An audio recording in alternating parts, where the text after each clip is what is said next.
Assalamualaikum warahmatullahi wabarakatuh. Apa kabar anak-anak semua? Semoga dimanapun berada tetap selalu sehat ya.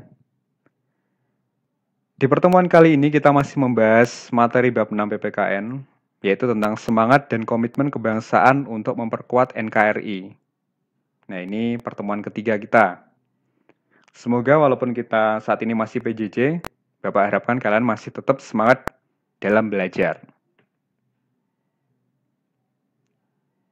Nah, pada gambar ini bisa kalian lihat, gambar ini menunjukkan para tenaga medis dan relawan bersatu padu dalam menangani pasien COVID-19. Apa yang bisa kita ambil dari gambar ini? Nah, dari gambar ini bisa kita ambil bahwa mereka memiliki semangat dan komitmen kebangsaan yang tinggi terhadap bangsa dan negara. Apa buktinya? Mereka berani mempertaruhkan nyawa mereka ya demi menangani pasien COVID-19. Di mana para tenaga medis ini adalah garda terdepan dalam penanganan pasien.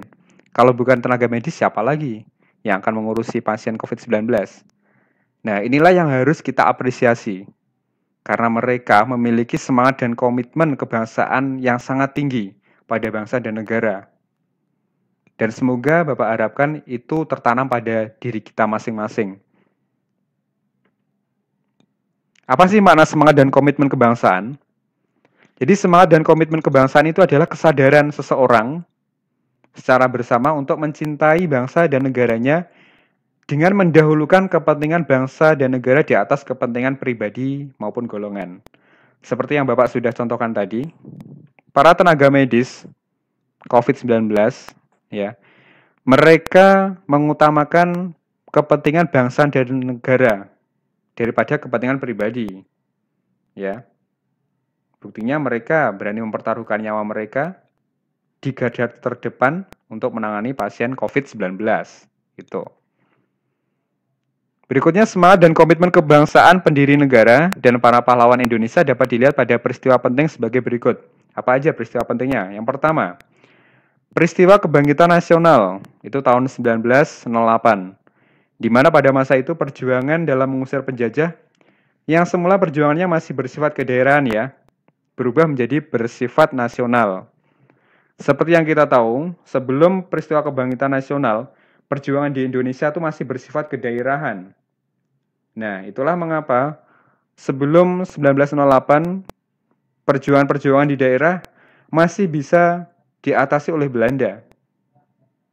Nah, karena itu, sejak tahun 1908, bangsa Indonesia mulai berpikir bahwa perjuangan tidak bisa dilakukan secara kedaerahan. Tetapi perjuangan harus dilakukan secara nasional.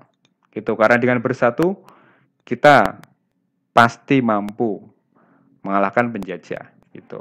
Berikutnya apa? Peristiwa Sumpah Pemuda tanggal 28 Oktober 1928. Di mana kita tahu Sumpah Pemuda ini menjadi tonggak penting dalam komitmen persatuan dan kesatuan. Nah, hal itu ditunjukkan dengan apa? Ditunjukkan dengan ikrar Sumpah Pemuda, di mana seperti yang kalian tahu ya, di dalam Sumpah Pemuda itu bertumpah darah yang satu tanah air Indonesia, lalu berbangsa satu bangsa Indonesia, lalu yang terakhir berbahasa satu bahasa Indonesia. Berikutnya peristiwa proklamasi kemerdekaan Indonesia tanggal 17 Agustus 1945. Bahwa peristiwa itu melahirkan semangat dan komitmen kebangsaan atau kenegaraan. Berikutnya apa aja sih ciri-ciri orang yang memiliki semangat dan komitmen kebangsaan? Yang pertama, mereka mempunyai semangat cinta dan tanah air. Semangat cinta tanah air. Yang kedua, memiliki semangat untuk mewujudkan persatuan dan kesatuan bangsa. Yang ketiga, berpartisipasi dengan sepenuh tenaga untuk mendukung tercapainya cita-cita bangsa. Berikutnya, meletakkan kepentingan negara di atas kepentingan pribadi maupun golongan. Itulah ciri-ciri orang yang memiliki semangat dan komitmen kebangsaan yang tinggi. Seperti yang tadi Bapak contohkan, perawat, tenaga medis, tenaga kesehatan. Mereka memiliki semangat dan komitmen kebangsaan yang tinggi. Semangat cinta tanah air, memiliki semangat untuk mewujudkan persatuan dan kesatuan, berpartisipasi sesuai dengan kapasitas mereka sebagai tenaga medis. Gitu. Nah, berikutnya nasionalisme dan patriotisme. Dua istilah ini pasti sudah tidak asing di telinga kita ya. Lalu apa yang menjadi pembeda antara nasionalisme dan patriotisme? Kalau nasionalisme itu adalah perasaan satu keturunan, perasaan senasib sejiwa dengan bangsa dan tanah airnya. Lebih ke perasaan ya. Kalau patriotisme itu adalah semangat cinta tanah air yang ditunjukkan dengan sikap seseorang yang rela berkorban untuk bangsa dan negara. Jadi kalau patriotisme itu lebih ditekankan ke sikap seseorang yang rela berkorban. Gitu. Itu bedanya. Kalau nasionalisme itu perasaan sejiwa senasib dengan bangsa dan tanah airnya. Kalau patriotisme lebih ditekankan ke sikap rela berkorban untuk bangsa dan negara. Berikutnya ciri-ciri orang yang memiliki sikap nasionalisme dan patriotisme. Apa aja sih ciri-ciri orang yang memiliki sikap nasionalisme dan patriotisme? Yang pertama, rajin belajar untuk menguasai berbagai bidang ilmu untuk diabdikan pada bangsa. Nah, kalian sebagai siswa SMP nih ya, siswa SMP, kalian harus rajin belajar. Nanti setelah kalian SMP, kalian melanjutkan ke SMA, lalu ke perguruan tinggi harapannya, dan kalian nanti mengambil program jurusan, program studi sesuai dengan bakat minat kalian.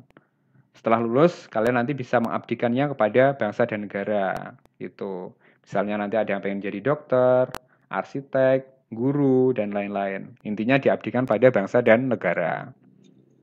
Yang kedua, rela berkorban untuk kepentingan nusa dan bangsa, menempatkan persatuan kesatuan dan keselamatan bangsa dan negara di atas kepentingan pribadi dan golongan. Terbuka terhadap perkembangan iptek itu ilmu pengetahuan dan teknologi ya. Lalu tidak kenal menyerah dan pantang mundur menghadapi segala ujian yang dihadapi. Bangga sebagai bangsa Indonesia dengan cara menggunakan hasil produk dalam negeri ya. Jadi kalian harus bangga nih menggunakan produk dalam negeri. Berikutnya bagaimana cara kita menanamkan semangat dan komitmen kebangsaan. Cara kita nih dalam menanamkan semangat dan komitmen kebangsaan. Di sini yang pertama di rumah, saat kalian di rumah. Apa aja yang bisa dilakukan? Yang pertama, membaca buku-buku yang berkaitan dengan sejarah perjuangan bangsa Indonesia dan biografi tokoh-tokoh nasional dan pahlawan nasional. Dimana kalau kita misalkan membaca biografi tokoh-tokoh nasional ataupun pahlawan ya, itu bisa memicu, menambah semangat dan komitmen kebangsaan.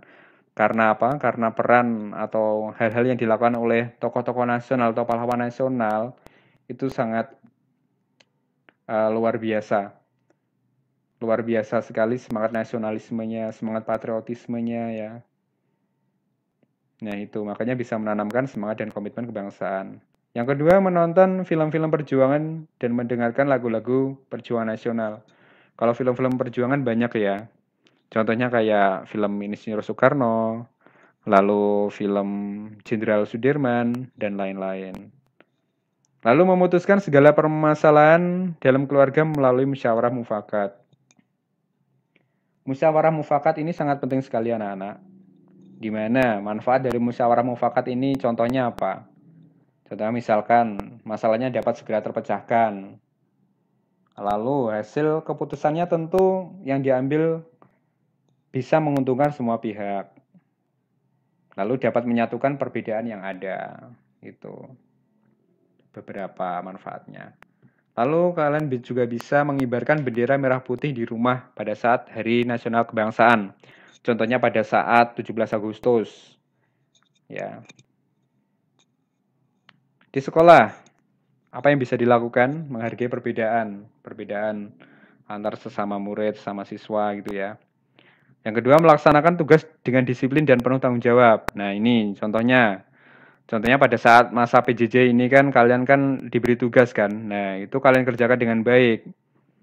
Karena itu adalah tanggung jawab kalian. Kalau kalian misalnya tidak mengerjakan, ya kalian tidak dapat nilai. Nah, itu imbasnya apa? Nanti bisa tidak naik kelas gitu. Makanya kalian punya tanggung jawab untuk mengerjakan tugas. Nah, itu harus dikerjakan ya.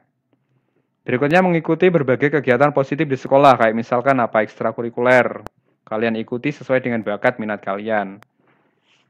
Lalu bangga menggunakan bahasa Indonesia dalam pergaulan antar siswa. Berikutnya di masyarakat, menyelesaikan segala permasalahan yang muncul dengan musyawarah mufakat. Seperti yang sudah Bapak katakan tadi, musyawarah mufakat ini banyak sekali manfaatnya. Lalu menghargai perbedaan antar warga, meletakkan kepentingan bersama di atas kepentingan pribadi dan golongan. Terakhir, melaksanakan kegiatan kerja bakti dengan penuh tanggung jawab. Ini kalau misalkan di masyarakat sedang ada kegiatan kerja bakti nih, nah kita laksanakan dengan penuh tanggung jawab. Tuh. Oke, itu tadi materi pertemuan ketiga kita. Nah, Bapak harap kalian tetap semangat untuk belajarnya ya. Jangan bermalas-malasan. Lalu pesan Bapak tetap jaga kesehatan kalian. Terapkan 3M ya, patuhi protokol kesehatan. Dan jangan lupa bahagia. Oke, itu tadi. See you next time. Wassalamualaikum warahmatullahi wabarakatuh.